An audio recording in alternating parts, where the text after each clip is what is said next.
Hello, Minnesota historians.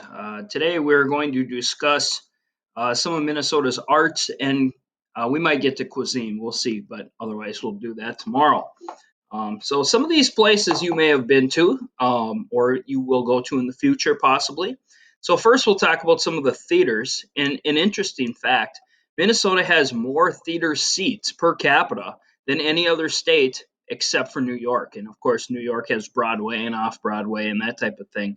But we have a lot of theaters in our state.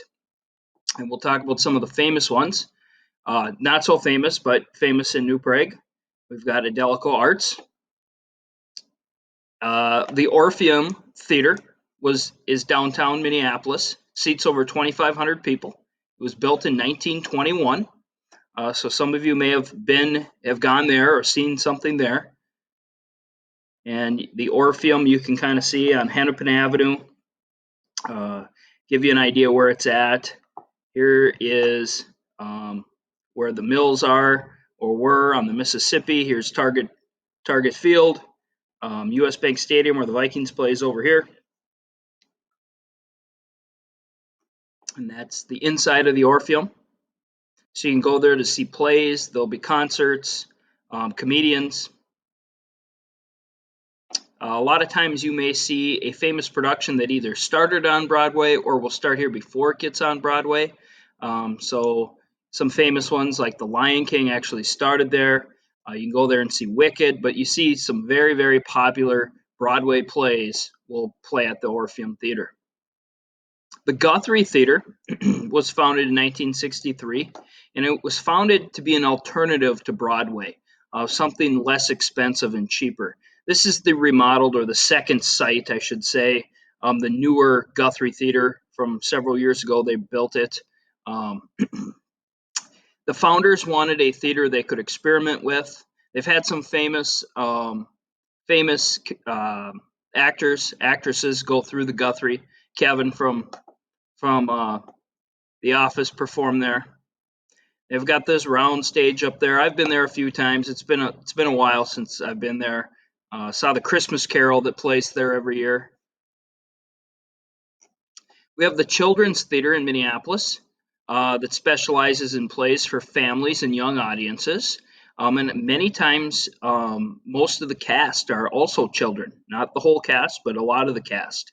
So this would be something you may have gone there when you were a kid to see a play. You might go there, younger brothers and sisters. So they've got plays set up for the families. Then they have the Minneapolis Institute of Arts, which is like a school where a lot of the kids that perform in the plays go to school there, and they live there. The Ordway is in downtown St. Paul. In the Ordway, we'll often have Broadway musicals, orchestras will perform there, operas, cultural performers. I think you've had comedians and stuff perform there. Billy Crystal, I believe, performed there. You can see a big place. Now we do have a lot of museums as well. Minneapolis Institute of Art was built in 1915. It houses one of the largest art museums in the United States. It has over 80,000 different objects that span over 5,000 years of human history.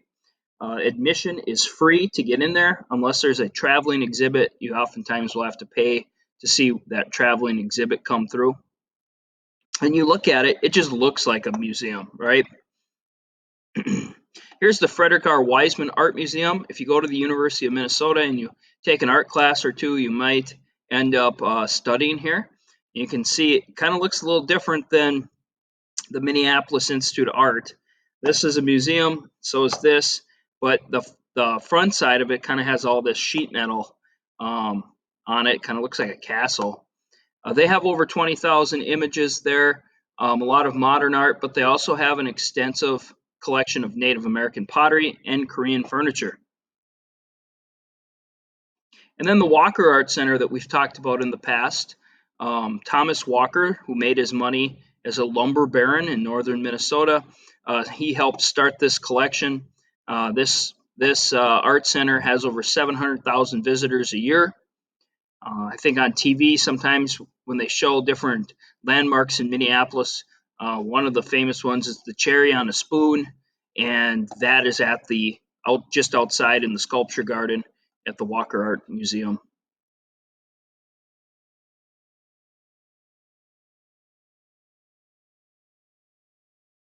And then the Science Museum. Some of you may have been there. It's located in St. Paul across from the Xcel Energy Center. They have several permanent collections as well as traveling collections that change every year. I'll have a video on this. Not sure if you'll all watch it, but this Triceratops, which is one of my favorite dinosaurs, the Triceratops, they have it's one of like 3 full skeletons of a Triceratops in the world, and they've got one of them. Big Omni Theater. Stranger Things made the sweatshirt famous.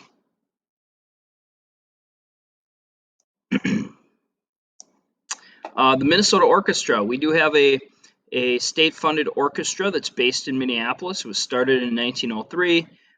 They usually play their concerts at Minneapolis's Orchestra Hall. So some of you that might really be into band, or you've been playing an instrument for a long time, you could continue to practice, and if you're really good, you can make a living at it playing in the orchestra. Concert venue, First Avenue and 7th Street entry are 2 different venues in downtown Minneapolis near Target Field. The building is marked by 531 stars along its exterior, along First Avenue and 7th Street, and they commemorate which artists have played there in the past. And in the past, you used to have a lot of people getting their start, where maybe they couldn't play at other places, and they'd get their start at First Avenue, and then 7th Street is a smaller little studio where a lot of times you get into 7th Street, you can move your way up to First Avenue. This was actually an old Greyhound bus depot that kind of closed up, I think, in the 60s or maybe the 50s, and then they renovated it and turned it into a studio.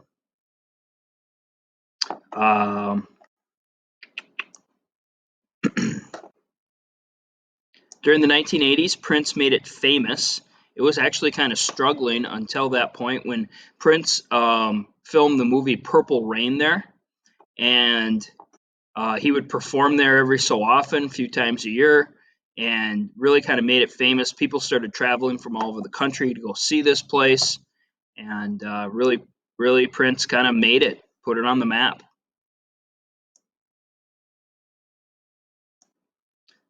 What do we got? Lyrics here. I was thinking about the band. I was thinking about the fans. We were underground, loaded merch in that 12-passenger van in a small club in Minnesota in the snow outside of First Ave. I just wanted my name and a star. God, what's his name again? I can't remember the artist. Macklemore. That's it. Macklemore. I'd play the song for you, but it doesn't work. There's Macklemore and Ryan Lewis. Here's where Prince recorded, Paisley Park. Passed away a few years ago. A lot of famous artists recorded there, like Madonna, Boy George, Paula Abdul. Now they're turning it into a museum. So this is over in Chanhassen. Here's Prince Rogers Nelson, one of our famous songwriters, actor, performer. And he was a little eccentric. At one point, he changed his name to a symbol, so he didn't have a name. So there's nothing you can call this guy. This is his name. So he became the artist formerly known as Prince.